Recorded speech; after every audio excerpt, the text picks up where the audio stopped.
সামনেই 2021 WBCS prelims, ঠিক আছে? তো সেটা দিতে যাওয়ার আগে সবাই চাইবে বা সবাই করে যেটা কি প্রিভিয়াস ইয়ার সাজেশনগুলো করে যায়। কেন? তাকে এটা কনফিডেন্স মেলে, ঠিক আছে? কনফিডেন্স থাকে কি হ্যাঁ আমি এই টাইপগুলো দেখে গেলাম, তো এক্সামে আমার এই টাইপের দিলে আমি ইজিলি সলভ করতে পারবো। আর যদি সেটা জানা না থাকে তাহলে এক্সামে অনেকটা টাইম ওয়েস্ট, ইভেন অনেক সময় সেটা সলভ করাও যায় না, ঠিক আছে? তো সে কারণে এই সিরিজগুলো আমি আনছি প্রিভিয়াস ইয়ারে যেগুলো আছে, এটা 2020, তারপর আমি আনবো 2019, 18 ব্যাকে ব্যাকে আনবো। Okay, so hi everybody, this is Uman, welcome you all to my YouTube channel Uman's guidelines for civil services. যদি তোমাদের আমার ভিডিও হেল্পফুল হয়, ভালো লাগে, তবে অবশ্যই আমার চ্যানেলটা সাবস্ক্রাইব করবে আর সাইডে যে বেল আইকনটা আছে সেটা প্রেস করবে। ওকে, থ্যাংক ইউ। আচ্ছা, যেটা ফার্স্ট ভিডিও আমি দিয়েছি সেটা যারা দেখোনি তারা দেখে নিও, ঠিক আছে? আর এটা তাহলে আমি এখানে এটা শুরু করি। কি বলছে দেখো, the letters L, M, N, O, P, Q, R, S, T in their order are substituted by 9 integers 1 to 9, but not in that order. 4 is assigned to P. The difference between P and T is 5. The difference between N and T is 3. What is the integer assigned to N? Options are there. কি বলছে আগে বলি, যেখানে নটা letter দেওয়া আছে আর নটা digit 1 to 9। Actually digit বলতে কি বোঝায় আমরা? 0 to 9। এই যে সিঙ্গেল যেগুলো 0 to 9, আমাদের পৃথিবীতে হচ্ছে 10টাই ডিজিট আছে, সেটা হচ্ছে 0 to 9। বাকি যেগুলো সেগুলো হচ্ছে সব নাম্বার, ঠিক আছে? যাই হোক, তো 1 থেকে 9 পর্যন্ত এই ডিজিটগুলোর সাথে এই লেটারগুলোর আমার রিলেশন মাথায় ধরো আমি অ্যাসাইন করছি, যে কে কার সাথে রিলেটেড। সেটা কে কার সাথে রিলেটেড সেটা অর্ডারে দেওয়া নেই, এল মানে 1, এম মানে 2, এরকম না, অর্ডারে দেওয়া নেই। এখানে কন্ডিশন দিচ্ছে যে 4 ইজ অ্যাসাইন টু পি। 4 হচ্ছে তোমার পি এর মাথায় হচ্ছে আমি 4 দেবো, আর পি আর টি এর মধ্যে গ্যাপ হচ্ছে 5, এন আর টি এর মধ্যে হচ্ছে 3। তাহলে আমার এন এরটা বলছে। দেখো আমি প্রথমে কি স্টেপ বাই স্টেপ করবো, তাহলে আমার কি হবে, এতগুলো আমার যেটা জটিল লাগছে, যেটা কমপ্লেক্সিটি ফিল হয় সেটা হবে না। দেখো আগে আমি এটা লিখে নিই, সরি, আগে যে নাম লেটারটা দেওয়া আছে সেগুলো আগে আমি লিখে নিই। দেখো এল, এম, এন, ও, পি, কিউ, আর, এস, টি। ফার্স্টে যে কন্ডিশন দেওয়া আছে 4 ইজ অ্যাসাইন টু পি, তাহলে পি এর মাথায় আমি লিখছি 4। পরে কি বলছে, পি আর টি এর মধ্যে হচ্ছে গ্যাপ হচ্ছে 5, পি আর টি এর মধ্যে গ্যাপ হচ্ছে 5। তাহলে দেখো এ যদি 4 হয়, 5 গ্যাপ মানে 4 মাইনাস 5 তো হতে পারে না। দেখো এখানে আর 5টা মানে পি আর টি এর মধ্যে হচ্ছে 5 গ্যাপ, তাহলে 5 গ্যাপ হতে গেলে কত হতে হবে, টিকে 4 প্লাস 9 হতে হবে, ঠিক আছে? দেখো পি যদি 6 হতো তাহলে দুটো অপশন, তাহলে কি হতো তখন, পি সাপোজ 6, তখন এটা 5 গ্যাপ মানে কি, এটা 1 হতে হতো, ঠিক আছে? এখন আমার এটা 4 বলেছে মানে 9 গ্যাপ মানে কি, এর সাথে 5 আমার অ্যাড করতে হবে, কারণ এর সাথে 4 এর থেকে 5 আমি মাইনাস করতে পারবো না। 4 এর সাথে 5 অ্যাড করলে তবে আমার কি 9 আসে। তাহলে পি আর টি এর মধ্যে আমার ডিফারেন্স বলেছে 9, সরি ডিফারেন্স হচ্ছে 5, ডিফারেন্স হচ্ছে 5, তাহলে টি কত, 9 হতে হচ্ছে। এবার বলছে এন আর টি হচ্ছে 3, টি আমি 9 পেয়ে গেলাম, এন আর টি এর মধ্যে গ্যাপ হচ্ছে আমার 3, তার মানে এন কত, 9 থেকে 3 কম না? এটা অ্যাড করলাম, এটা মাইনাস করলাম, কেন, আমার দুটোর মধ্যে গ্যাপটা দরকার। আমি এখানে 12 লিখতে পারবো না, 9 আর 3 12, কেন আমার এখানে 12 নেই, তাই জন্য আমার কমাতে হচ্ছে, হয় কমাবো নাহলে বাড়াবো। তা 4 থেকে 5 আমি এখানে বাড়ালাম, কেন এখানে 4 থেকে 5 আমি কমাতে পারবো না, তাই 4 থেকে 5 বাড়িয়ে 9 করেছিলাম। এখন টি আর এন এর মধ্যে গ্যাপ হচ্ছে 3, তাহলে টি আমার এনটা কী কী হতে পারতো, 9 আর 3 12 হতে পারে, 9 মাইনাস 3 6 হতে পারে, 12 নেই তাই আমি 6 নিয়েছি। ক্লিয়ার? তাহলে বলছে এনটা কত, ডাইরেক্ট তো আমার হয়েই গেল N6, ঠিক আছে? কন্ডিশন থেকে আমার এখানে ক্লিয়ার হয়ে গেল। পরেরটা বলছে find the odd one out, zoology, physiology, botany, philosophy. দেখো এইটা পরপর 3টে যেটা আছে এগুলো সবই বায়োলজির পার্ট। ফিলোসফি হচ্ছে একটা আলাদা একটা টপিক, আলাদা একটা সাবজেক্ট। তাহলে এখানে অড কোনটা হয়ে গেল, ফিলোসফি। নেক্সট কি বলছে, D is taller than C and E, A is not as tall as E, C is taller than A, D is not as tall as B, then who is the second tallest? আমি এটাকে পড়লাম, তারপর আমি বলছি এবার step by step আমি ফর্মটা লিখছি। দেখো D is taller than C and E, D is taller than, taller মানে বড়, তাহলে অ্যারো চিহ্নটা এর দিকে হচ্ছে। D is taller than C and E. কে এবার সি আর ইর মধ্যে কে বড় ছোট বলেনি, তাই আমি এদের মধ্যে দিতে পারলাম না। তাহলে D is taller than C and E হয়ে গেল। নেক্সট বলছে A is not as tall as E.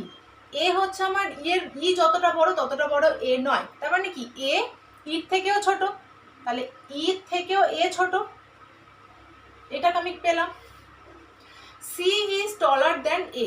C is taller than A. C যদি আমার সি আর ই ছিল এখানে, দেখো সি এর থেকে যদি ই বড় হয়, আবার এর থেকে যদি আমার সি বড় হয়, তাহলে কি সি আমার ইর থেকেও বড় না?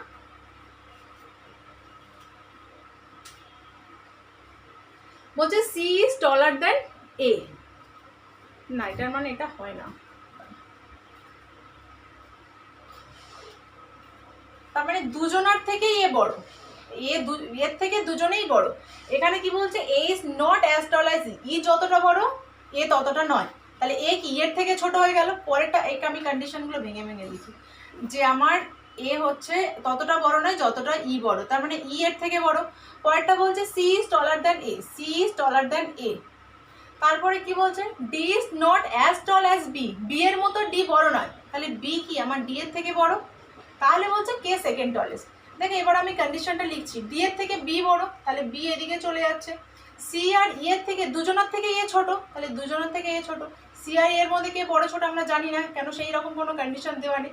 আমার বলছে সেকেন্ড টলেস্ট, তাহলে আমার এখানে 5 জন ছিল, তার মধ্যে সেকেন্ড টলেস্ট কি চলে এলো, ডি চলে এলো না। তাহলে কন্ডিশনগুলো প্রথমে স্টেপ বাই স্টেপ লিখে তারপরে সবগুলোকে জোড়া লাগিয়ে দেখবে যে কি কোয়েশ্চেনে চাইছে। ক্লিয়ার? নেক্সট হচ্ছে জন, অ্যারিস অ্যান্ড জোসেফ আর ব্রাদার্স উইথ ডিফারেন্ট এজেস। তিনজন ভাইয়ের ডিফারেন্ট এজ আছে। এবার কি কন্ডিশনগুলো কি হচ্ছে, Aris is the oldest, Joseph is not the oldest, John is not the youngest, then who is the youngest. কি বলছে, অ্যারিস ইজ দ্য ওল্ডেস্ট। দেখো তিনটে গ্যাপ, তিনজন ভাই, তিনজনের বয়স তো নিশ্চয়ই ফারাক আছে। অ্যারিস বলছে ওল্ডেস্ট, তার মানে অ্যারিস সবার থেকে বড়। জোসেফ বলছে ওল্ডেস্ট নয়, জোসেফ সবার বড় নয়, তাহলে জোসেফ এখানে হতে পারে এখানেও হতে পারে। ঠিক আছে, তাহলে আমি এখানে যদি জোসেফটা এখানেও লিখি এখানেও লিখি, দুটো জায়গায় হতে পারে কন্ডিশন অনুযায়ী। থার্ড বলছে John is not the youngest, John আমার ছোট নয়, তার মানে জন একমাত্র এখানেই বসতে পারে। জন যদি এখানে বসে তাহলে জোসেফ কি এখানে চলে যাবে। ঠিক আছে, কন্ডিশনগুলো না স্টেপ বাই স্টেপ লিখবে, নাহলে কিন্তু গুলিয়ে যাবে। যে যখন আমার এ টলেস্ট বলে দিয়েছে লিখে দিয়েছি, জোসেফ বলছে ওল্ডেস্ট নয়, জোসেফ তার মানে দুটো জায়গায় বসতে পারে। কিন্তু যখনই থার্ড কন্ডিশন দিয়ে দিল যে John is not the youngest, John এখানে বসতে পারছে না, তার মানে একটাই তো জায়গা পড়ে আছে জনের জন্য, সেকেন্ড যে হয়ে গেল, ফার্স্ট আর সেকেন্ড চলে গেল, তাহলে জোসেফ আমার থার্ডে চলে গেল। তাহলে হু is the youngest, Joseph is the youngest. Clear? Next was in a particular month of some year, there are 3 Mondays which have even dates. On which day of the week does the 15th of that month fall? কি বলছে যে একটা বছরের কোনো একটা particular মান্থে 3টে সোমবার পড়বে, যেগুলো ইভেন্ট ডেটে পড়বে, 4, 6, 8 এরকম ইভেন্ট ডেটে পড়বে। তো সেরকম বলছে, তাহলে সেই মাসের 15 তারিখ কি বার পড়বে। দেখো ক্যালেন্ডার করানোর সময় আমি এই কিছু কনসেপ্ট ক্লিয়ার করেছিলাম, তো আমি এখানে বলছি। দেখো ফার্স্টলি তো 7 দিন পর পর আমার সেম বার আসে, 7 দিন পর পর। তো দেখো 3টে সোমবার ইভেন আসবে, মানে প্রথমটা যদি আমার ইভেন আসে, ধরো কথার কথা আমি 4 তারিখ বলছি, পরেরটা তো 7 দিন গ্যাপে 11 আসবে না, তারপরে আমার আসবে ইভেন্ট, মানে একটা গ্যাপে আসবে ইভেন্ট। তার মানে এইরকম আমার মানডে হতে হবে 1, 2, 3টে, এরকম মানডে হতে হবে ইভেন্ট ডেট পেতে গেলে। প্রথমটা ইভেন্ট, তারপর অড, তারপর ইভেন্ট, তারপর এরকম করে, তার মানে আমার 5টা চলে আসছে না, প্রথমটা তো আমার ইভেন্ট আসতেই হবে। তা না হলে দেখো 15 দিনের গ্যাপ হচ্ছে, তো প্রথমে ধরো মানডে, তারপরে 7 দিন, তারপরে 14 দিনের মাথায় গিয়ে হচ্ছে আমার আবার একটা ইভেন্ট ডেট, তারপরে 14 দিনের মাথায় গিয়ে আমার হচ্ছে আবার একটা ইভেন্ট ডেট। তাহলে এখানে 14, 28 দিন অলরেডি হয়ে যাচ্ছে। তো প্রথমটা যদি আমি ইভেন্ট দিয়ে না শুরু করি, তাহলে আমার মানে মাসের 30-31 দিন পেরিয়ে যাবে না। তাহলে এটা যদি 4 দিয়ে শুরু করি, দেখো আমার সব থেকে কম দিয়ে শুরু করতে হবে, নাহলে তো আমার 30 দিনের বেশি হয়ে যাবে। যদি 4 প্রথমেই যদি আমি 2 দিয়ে শুরু করি, তাহলে এটা কত আসছে? 14 দিন পরে কত আসছে? 16। তারপরে 14 দিন পরে কত আসছে? 30। এখানে যদি আমি 4 নিতাম তাহলে বুঝতে পারছো 4 আর 14 এখানে 18 হয়ে যেত। 18 আর 14 তো আমার 32 হয়ে যেত। কোনো মাসে 32 দিন হয় না, তাহলে দুইটাই ঠিক আছে, সব থেকে ছোট। তাহলে মানডে, তারপরে আমার ফের পরে এই আবার এখানে তো মানডে আছেই, তো প্রথমে 2 দিয়ে শুরু হচ্ছে, তারপরে একটা মানডে গ্যাপ দিয়ে তারপরে আবার ইভেন, তারপরে গ্যাপ দিয়ে তারপরে ইভেন আসছে। কেন? প্রথম এক সপ্তাহে তো 7 দিন অড আসবে, তারপরে আমরা 7 দিন গ্যাপে 14 দিনের গ্যাপে আসবে ইভেন। ইভেন ইভেন ইভেন তিনটা পেয়ে গেল। তাহলে কোনো মাসে মানডে 2 তারিখে যদি সোমবার হয় তাহলে 15 তারিখে 15 তারিখে কী বার পড়বে? 15 তারিখ মানে কত? 2, এখানে 16, এখানে 15, তার মানে কি সোমবারের আগে সানডে। কি বললাম? এখানে আমার ইভেন দিয়ে শুরু করতে হচ্ছে, কেন ইভেন দিয়ে না শুরু করলে আমার 30 দিনের বেশি চলে যাবে, 32 দিন চলে যাবে, আরও বেশি হয়ে যাবে। তবে এটা 2 দিয়ে যদি শুরু করি, আমি 4 দিয়ে হলো কেন হলো না দেখালাম, 6 দিয়ে কেন হলো না, তার আরও বেশি হয়ে যাবে। 2 দিয়ে শুরু করলাম, 14 দিন গ্যাপে আমার আবার একটা মানডে আসবে যেটা ইভেন্ট ডেটে পড়বে, আবার 14 দিন গ্যাপে আসবে আমার মানডে যেটা ইভেন্ট আসবে। তার মানে পরের মানডেটা আমি নিতে পারছি না, এটা অড, এটাও অড। তো সেরকম করে দেখলাম যে 2 তারিখ যদি আমার মানডে পড়ে, 16 তারিখ পড়ছে মানডেতে, তাহলে তার আগের দিন 15 তারিখ পড়ছে আমার সানডে। ঠিক আছে, তাহলে আনসার ইজ সানডে। পরেরটা বলছে fill the word grid with words listed which word would fit. মানে এখানে যে কটা ওয়ার্ড দেওয়া আছে, আমি এখানে কি আছে দেখো, 1, 2, 3, 4টে ওয়ার্ড দিয়ে আমি ফিল করতে পারবো। তার মানে এখানে কোন ওয়ার্ডটা আমার যাবে না সেটা দেখো। আমার যেটা দেওয়া আছে সেটা থেকে শুরু করবো। এখানে ও দিয়ে শুরু আছে, সেকেন্ড এখানে কি ও দিয়ে, মানে এখানে তো আসছে না, এই রো ওয়াইজ হবে। তাহলে এখানে কি বসালে আমার সেকেন্ডে ও আসছে? তো সেকেন্ড পজিশনে ও আমার দুটো আছে, একটা ফোর্থ একটা রোড। তো আমি যদি এখানে ফোর্থ দিয়ে শুরু করি তাহলে এমন কোনো নাম্বার এখানে থাকতে হবে যার থার্ড পজিশনে এফ। এখানে কোনোটা নেই যার থার্ড পজিশনে এফ, তাহলে আমি ফোর্থটা এখানে লিখতে পারবো না। অ্যাকচুয়ালি ফোর্থ আর রোল দুটো হতো, কিন্তু ফোর্থটা লিখতে গেলে আমি আবার দেখছি অন্য কোনো নাম্বারের থার্ড পজিশনে আমার এফ থাকতে হবে। এখানে কোনো নেই যার থার্ড পজিশনে এফ, তার মানে আমার এফটা ফোর্থটা হবে না, রোলটা হবে। রোলটা যদি হয় তাহলে আর দেখো আমার থার্ড পজিশনে আর কে আছে? ফোর্থ। তাহলে এবার আমার ম্যাচ করছে, দুটো ম্যাচ করা যাওয়া মানে তো বাকিটা অবভিয়াসলি এ করবে ফোর্থ। তাহলে এফ দিয়ে আমার আর কিছু আছে কি? এখানে ফেট আছে, ফ্ল্যাট আছে। তাহলে এখানে আমার আগে এলটা দিয়ে করে নিই, তাহলে আমার এটা করতে সুবিধা হবে। এখানে এফ দিয়ে তো দুটো আছে, থার্ড পজিশনে এল আছে কি? টিল। তাহলে এখানে আমার কোনটা দিলে থাকছে? এখানে ফ্ল্যাট হতে পারে কি? হতে পারে না। এখানে কি হতে পারে? একমাত্র ফেটই হতে পারে। তাহলে আমার ফ্ল্যাটটা কি? বাদ চলে যাচ্ছে না? ঠিক আছে, তাহলে যেটা দেওয়া থাকবে সেটা থেকেই আমার বসিয়ে দেখতে হবে যে কোনটা হচ্ছে। এইরকম আর একটা আছে, সেটা আমি রাইট সাইডে করছি। চলো আমি আগে এই গ্রিডটা করে নিই আগের মতো যেটা করলাম। দেখো আমার এখানে 3টে করে নাম্বার দেওয়া, 3টে করে ডিজিট দিয়ে একটা করে নাম্বার আছে। তাহলে এখানে একটা আসবে, 1, 2, 3, 4টে, 5টা দেওয়া আছে, মানে একটা আমার আউট হবে। কোনটা? উইচ উন ফিট। দেখো 7 দিয়ে শুরু আছে, কি কি 7 দিয়ে আমার দুটো শুরু আছে, তাহলে আমি এখানে 731 লিখতে পারি, 770 লিখতে পারি। কিন্তু এখানে এমন একটা দিতে হবে যেটা দিয়ে আবার এখানে একটা নাম্বার লেখা যাবে। আমি যদি 731 দিই, 3 দিয়ে কোনো নাম্বার আছে? আছে, 301। যদি 770 দিই তাহলে সেটাতেও আছে আমার একটা 731। দেখো তাহলে দুটোই আমার আছে 7 দিয়ে। তাহলে আমার দুটো কাজ করতে হবে, এখানে আমার দুটো অল্টারনেট করে করতে হবে। এটা আমার হচ্ছে 731 আর 770। দেখো যদি আমি প্রথমে 31 বসাই তাহলে 3 দিয়ে এখানে আমার কি আছে? 301। ঠিক আছে, আর যদি 7 দিয়ে শুরু করতাম তাহলে 7 দিয়ে শুরু করলে 770 যদি লিখি তাহলে এখানে কি? 731। দুটো কন্ডিশন। এবার দেখো লাস্টে 1 এখানে কি আছে? 731 তো হয়ে গিয়েছে, আর লাস্টে আমার কি? 301 আছে না? দুটোতেই আমার লাস্টে 1 আসছে পজিশনে, 301। তাহলে এখানে আমার কি হচ্ছে? না এখানে কোথাও একটা ঘুরে গেছে, এটা আমার ঠিক আছে, সাথে ম্যাচ করছে। দেখো 731 দিয়ে করি, 770 দিয়ে করলেও আমার আসছে 301, 731 ম্যাচ করছে। তাহলে এখানে আমার দুটোতেই লাস্ট পজিশনে 1 চলে এলো, তাহলে 301। দেখো এখানে 1 দিতে গেলে তাহলে আমার কোনটা ক্যান্সেল হচ্ছে? দেখো 301, তাহলে আমার একমাত্র এখানে লাস্টে 1 মানে কি 301 এই লাস্টে 1 আছে। তাহলে আমার যে কোনো এখানে একটা দিলে অবশ্য এখানে যদি আমি 3731 ইউজ করি, 731টা ইউজ করি, তাহলে আমার পড়ে থাকছে কি 301। দুটো কন্ডিশনে আমার লাস্টে 1 আসছে, ঠিক আছে। তাহলে দুটো কন্ডিশনে আমার যখন 1 আসছে, তাহলে 301731 যেটাই দিই না কেন আমার সেটাই ম্যাচ করছে। তাহলে এটা আমার 1 পড়ে আছে 137, তাহলে আমার ক্যান্সেল হচ্ছে না কোনটা 173, ঠিক আছে। দেখো এটা যদি আমি দুটো পজিশনে নিয়ে নিই 731 যদি নিই, ঠিক আছে, তাহলে এখানে কি আমার আসছিল 301, তাহলে 301 চলে আসছে, তাহলে এটা আসতে পারে না। এই যে এখানে করছিলাম দেখো, যদি আমি এটা 731 নিই তাহলে আমার 301 চলে আসছে। 301 নিলে আমার কিন্তু আর তোমার এখানে 301 লাস্টে এই 1 ডিজিটটা এটা আসতে পারে না, এটা আসবে আমার 731 অলরেডি নিয়ে নিয়েছি, তাহলে 731 আসতে পারবে না। 301 অলরেডি নিয়ে নিয়েছি, 301 আসতে পারবে না, তাহলে এটা আমার হবে 770। আর তার মানে 7 দিয়ে আবার কোনটা আসছে 731, এইবার 301 137, তাহলে 173টা আমার আউট হচ্ছে, ঠিক আছে। আচ্ছা উপরেটা দেখো, 2 positions of a dice are shown।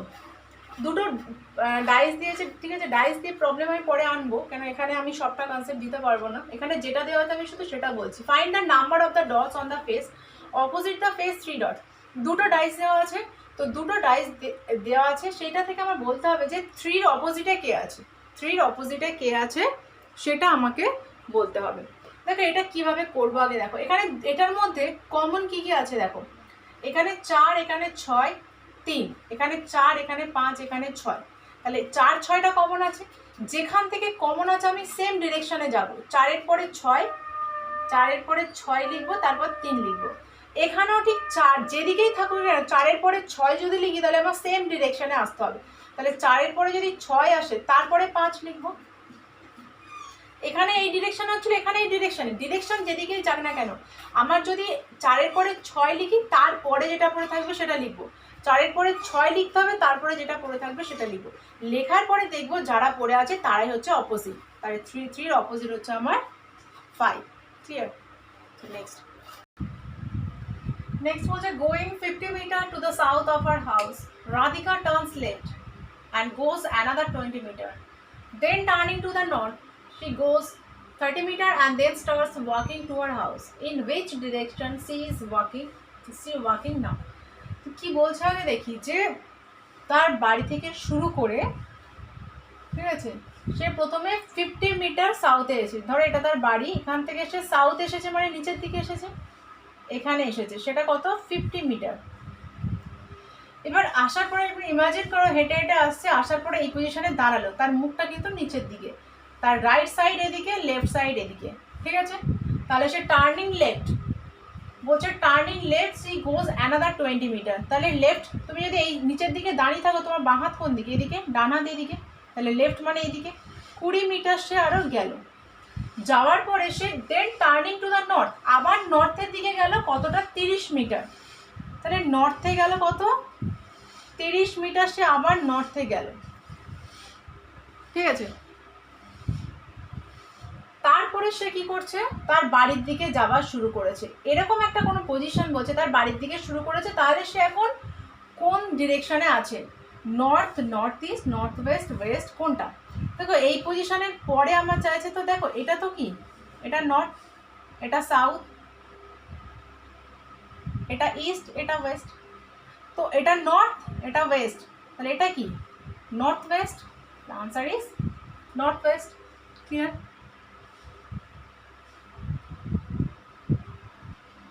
Next দেখো, 6 persons are seated around a hexagonal table.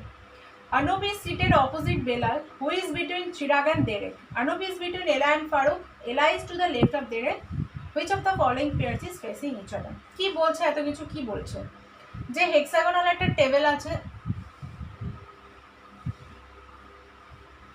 ঠিক আছে। তো দেখো কি কি বলছে দেখো, ফার্স্ট বলছে Anup is seated opposite Belal. Opposite মানে কি হয়, দুজনে সামনাসামনি বসে, অপোজিটে। তাহলে এখানে যদি আমি বলি অনুপ বসেছে, তাহলে এখানে কি বেলাল বসেছে, ঠিক আছে। আচ্ছা, যে কোনো একটা জায়গায় যদি অনুপ বলি তাহলে আরেক জায়গায় বেলাল বসেছে, সামনাসামনি। আচ্ছা, বেলাল বলছে who is between Chirag and Derek. B যেটা বেলাল আমি লিখেছি সে হচ্ছে বিটুইন চিরাগ অ্যান্ড দেরেক। তাহলে চিরাগ আর দেরেক, দেখো চিরাগ এখানেও বসতে পারে, দুটো পজিশনে যে যেখানে ইচ্ছা বসতে পারে। মাঝখানে বলেছে, চিরাগ আর দেরেক কোথায় বসেছে বলেনি, তাহলে আমি দুজনেরই পজিশন ধরে নিলাম এটা, এখানে আমি ডিসি লিখি, ঠিক আছে। তারপর বলছে Anup is between Ela and Farooq. Anup is between Ela and Farooq, তাহলে এখানে হচ্ছে এই সেম দুজনের মাঝখানে বলেছে। তাহলে এবার একটা কন্ডিশন থাকবে যেটা থেকে আমার ক্লিয়ার হবে।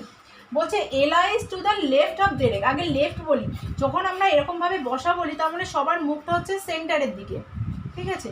সেন্টারের দিকে যদি মুখ থাকে তাহলে কি লেফট মানে আমার ক্লক ওয়াইজ, লেফট মানে হচ্ছে আমার ক্লক ওয়াইজ। তাহলে উল্টোটা কি হবে, রাইট মানে আমার অ্যান্টি ক্লকওয়াইজ, সেটা লিখছি না। লেফট মানে আমার তাহলে এদিকে যাচ্ছে। কি বলছে, Ella is to the left of Derek. দেখো যদি দেরেক এখানে বসাই, দেরেকের লেফটে কি এলা, এখানে যদি আমি দেরেক বসাই তাহলে দেরেকের লেফটে তো আমার বি হচ্ছে, কেন দেখো লেফটে মানে আমার এইদিকে আসছে ক্লকওয়াইজ। তাহলে এখানে যদি আমি দেরেককে বসাই তাহলে দেরেকের অপোজিট এখানে কি আসছে, এই দেরেকের লেফটে কি আসছে বি আসছে না। তাহলে দেরেক এখানে কোনোভাবেই বসতে পারে না, দেরেক একমাত্র পজিশন কি এখানেই বসতে পারে। এখানে যখনই দেরেক বসে গেল তাহলে দেরেকের লেফটে এলা, তাহলে দেরেকের লেফটে আমার এলা ই হয়ে গেল। ই যদি ওখানে বসে তাহলে এফ হয়ে গেল এখানে। তাহলে এবার অপোজিট ডিরেকশনে কে কে বসছে, ডিএফ বিএ আর সি। এখানে কি কি অপশান আছে, ইএফ হবে না, ডি নয় সি, একমাত্র সি দেখো এখানে অপশানের মধ্যে যারা আমার ফেস টু ফেস বসেছে, ক্লিয়ার। তার লেফট হলে ক্লকওয়াইজ, রাইট হলে অ্যান্টি ক্লকওয়াইজ, এই ডিরেকশন করে এগুলো করলে তবেই সলভ হবে, ঠিক আছে। নেক্সট দেখো এই রিলেটেড না প্রচুর টাইপের কিছু ডিফারেন্ট টাইপের প্রবলেমস হয়। তো তোমরা কমেন্ট করে জানিও যদি কারোর লাগে যে হ্যাঁ এই রিলেটেড ডিরেকশন রিলেটেড বা এইসব রো রিলেটেড, বা যেটা আমি দিলাম যে টেবিলে বসার সিট রিলেটেড, কে কোথায় পজিশনে বসে আছে, তো তাহলে আমি তখন সেরকম টাইপের কিছু রিজনিং করাবো। আচ্ছা, এটা কি বলছে, in a row A is in the 11th position from the left and B is in the 10th position. A হচ্ছে লেফট থেকে 11th পজিশনে আছে, বি হচ্ছে 10th position from the right. If A and B interchange, A আর এর জায়গায় B, B এর জায়গায় একে যদি বসানো হয় তাহলে সেই ক্ষেত্রে সেকেন্ড কন্ডিশনে হচ্ছে এ হচ্ছে আমার 8th পজিশনে হচ্ছে ফ্রম দ্য লেফট। তাহলে বলছে যে কতজন এখানে আছে এ আর বি বাদ দিয়ে। আগে কি বলছে আমি স্টেপ বাই স্টেপ লিখছি। দেখো একটা রো আছে, তো এখানে আমার এ বলছে লেফট থেকে হচ্ছে 11th পজিশন, ঠিক আছে। বি হচ্ছে রাইট থেকে 10th পজিশন, দুটো হতে পারে এখানে আমার বি, এখানে রাইট থেকে এখানে আমি যদি বি লিখি এটাও হতে পারে, আবার এখান থেকে আমি যদি এটা লিখি ওভারল্যাপও করতে পারে, ঠিক আছে। কতজন আছে তো আমি জানি না, ওভারল্যাপও করতে পারে। তাহলে দুটো কন্ডিশনে আমি করব।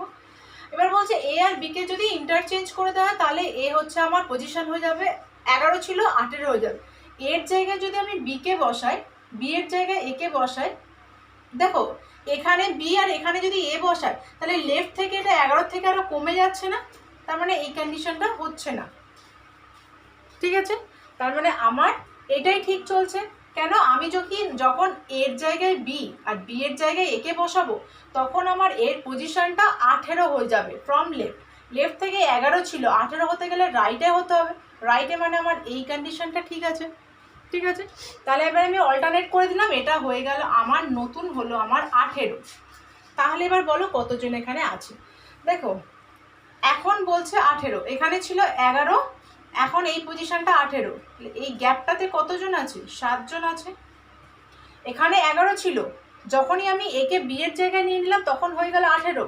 তার মানে লেফট থেকে যদি করি এই পজিশনটা কি 18, এটা 11 এটা 18, মাঝখানে কতজন, 7 জন। আর এদিক থেকে এখানে কতজন, 10 জন। দেখো এখান থেকে এখানে হচ্ছে 11 জন, মাঝখানে 7 জন, এখান থেকে এখানে হচ্ছে 10 জন, এখানে 11 জন, মাঝখানে 7 জন, এখানে 10 জন। আমার টোটাল অ্যাকচুয়ালি কত হতো, 11 সাথে 18 28 হতো, কিন্তু সরি এখানে 18 না, এটা 18 এটা 6 জন কেন, এখানে 11 এখানে 18, 11 থেকে 18 আমি তো এই মাথাটা তো বাদ দিচ্ছি, তাহলে মাঝখানে 6 জন আছে, 11 আর 6 17, তারপরে এই মাথাটা গিয়ে 18 হচ্ছে, তাহলে এখানে 6 জন আছে মাঝখানে।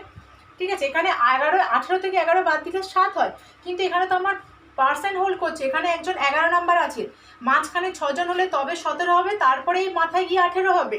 ঠিক আছে, তাই জন্য এখানে 7 জন নয় 6 জন, তাহলে অ্যাকচুয়ালি আমার হতো কত, 11 আর 6 17 আর 10 27 জন হতো। কিন্তু দেখো আমার কি বলেছে, except A and B, A আর বি যদি বাদ দিই, দুজন বাদ দিই, তাহলে আমার কতজন হচ্ছে, -2, তার মানে 25। ক্লিয়ার?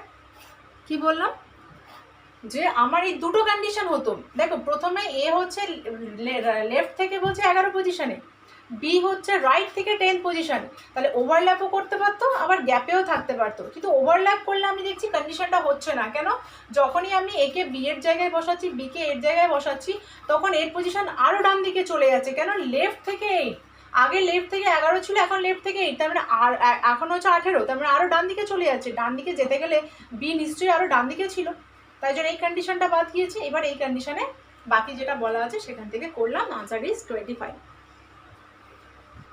নেক্সট বলছো, if you were running a race and you pass the person in second place, what place would you be now? কি বলছো, সাপোজ তুমি কোনো একটা রেসে দৌড়াচ্ছ, দৌড়াতে দৌড়াতে যে সেকেন্ড পজিশনে আছে তাকে পাস করলে, তাহলে তুমি কোন পজিশনে আছো এখন?